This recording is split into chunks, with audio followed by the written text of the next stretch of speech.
I don't think it will be a surprise for anyone if I say that 2023 was a strange year for gaming industry, and that the most popular genre of the year was scam games. Yes, you heard it right. And some of you already visualized any of these games, I feel like. In today's video, I will show you 3 games that were extremely terrible. Hi, this is Jackie and welcome to Flat Station channel. So let's start the video. 2023 ended on a high and low note at the same time. First of all, we've seen a trailer for the GTA 6, but at the same time, we played the day before. Game that at one point was one of the most favorable on all of the Steam platforms. The game that everyone literally wanted to see and wanted to play. But what it turned out to be, it's a very interesting experience.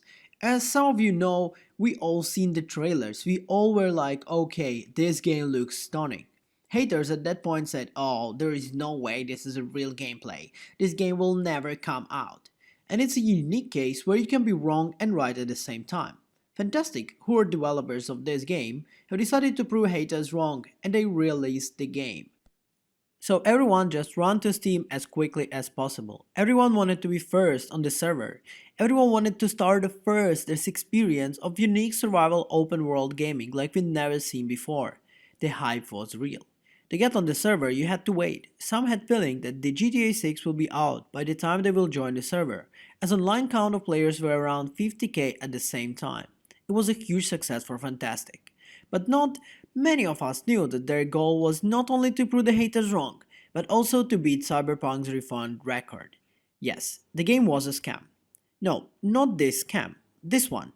Like it was a really completely different game. I mean, yes, you can walk, you can shoot, there are zombies. You can actually kill the zombies.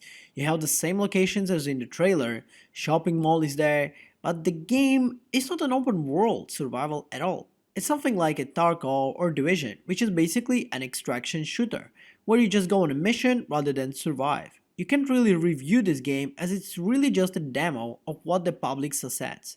Yes, later on people were showing how you could buy the same assets even for the whole city, for the shopping mall, for some of the decorations, for everything, basically in the Unreal Engine store. Well, so in overall, you could make maybe around 500 of dollars spendings and you could buy almost all the assets in the game and just put them all together, start the map and you will get that. The feeling of this actual scam gives the fact that the UI in the game is actually non-existable almost. You don't have a voice chat, you don't have anything basically. To see the players' names, you actually have to be in the group with them. If not, you will not even be able to fully see them, which makes it almost impossible.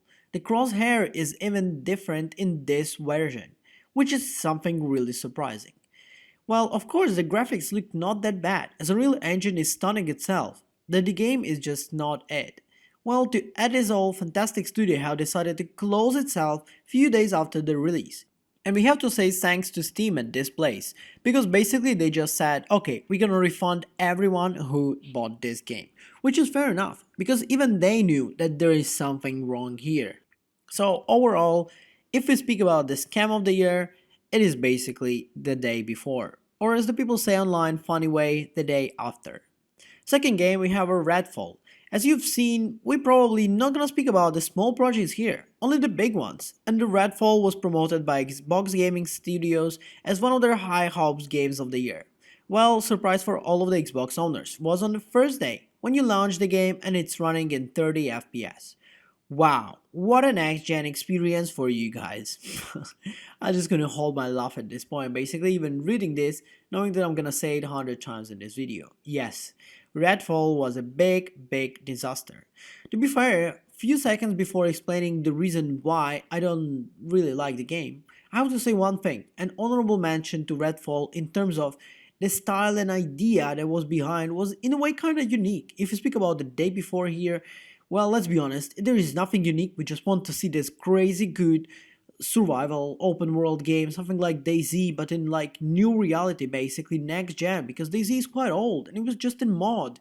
So it's a different experience we want to see. But with Redfall, it was a big studio. There was a lot of money behind it. So people really wanted to see a great product because the idea itself was amazing. People liked the idea. People seen the trailers. People were like, oh wow. And you knew it's not gonna be a scam because you know that there is a big studio behind it. So it actually, I feel like, even more disappointing with Redfall than a game like, let's say, Day Before. Surprise, surprise. Yes, even the later in the year, we even heard from the CEO from studios like Xbox that the game was disaster and they're sorry that they've lost the competition this year against consoles. The game was actually empty. AI didn't even try. You don't have nothing to do there. The settings, like I said, it's good, but it felt all like a decoration. No real story, bad cutscenes, which is funny enough, just the pictures, voiced up, and made it all look like an interesting detective. No, it's really bad. But once again, the worst thing about it, it's just unplayable. You really cannot play. The game is not enjoyable. If you know how to play the games, if you see things, you will not enjoy it. Mechanics in the game didn't work properly. The game wasn't scary at all. All these demons and all these vampires, they were just bad. Even the group of people that you would kinda encounter where you would shoot them as villagers, it was not fun at all. So, can we say that this was the biggest disappointment of Xbox? I feel like, yeah. Should we spend more time on it? I don't feel like. So let's move on to the third game of this video. And at this point, some of you may think in your head, what about the Golem? And yes, here I show you Golem. To be completely honest with you, this game in the beginning really inspired me. I was like, okay, I feel like this can be something great.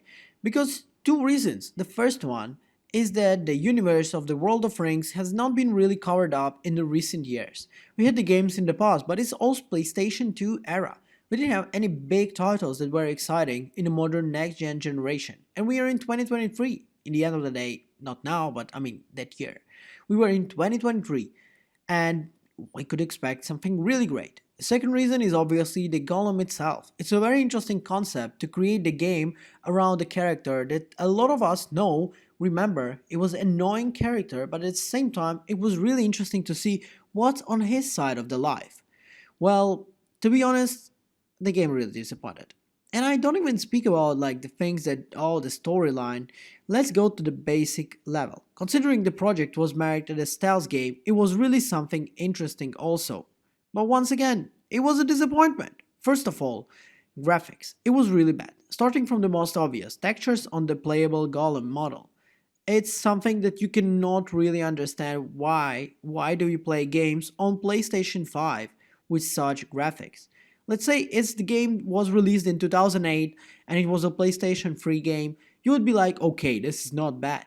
You see what I'm saying? It is not bad for the game released on 2008 PlayStation 3, but not obviously 2023 and PlayStation 5. This is depressing in some way. The storyline also disappoints, as it could be such an interesting adventure. The worst is obviously stealth mechanics, as they're broken. You will be spotted millions of the times for no reason. You just make a jump, it doesn't work. Also, this game is a platformer, but you cannot really climb in some areas, so some of the climbings will be so hard, you'll be struggling. You'll be thinking, why do I play this game? Considering all the potential, I feel like this game was on the top from this list so far. Because it's already universe we know, it's already the character we know, so we have so much imagination to create a better game itself, each one of us watching this video. But yeah, to seal the deal with this one, you need to know one thing. The studio that created this game, they literally shut down. Well, yes, it's funny enough that basically the same thing happened to, well, the day before, but we cannot really speak about that game because it was in the beginning known to be a bad title. With Golem, it's something different because you cannot really just make a game about the Lord of Rings universe without spending a lot of money on it. So there was a lot of investment coming in. And you could understand it because the potential, once again, it was there. So what went wrong is, yeah, it just not the genre that the studio should have made. And well, let's hope that in the future we'll see a better Lord of Rings games, maybe even a Golem game that will be like Golem, I don't know, relaunched, redone, whatever. Yeah, just yeah, forget. And I feel like at this point, it should be enough of negativity. This year also had a lot of great releases, so let's leave them for the next time. Do you like any of these three games maybe, or you feel like there was something positive to say about them? And what I have to say is for the end is thanks for watching obviously this video. I wish everyone to have a great 2024, play only great games, enjoy them, and be passionate about gaming industry because we all been driven by it for the years and years. It was Jackie, Flat Station Video Gaming Channel, and I'll see you in the next one. Bye.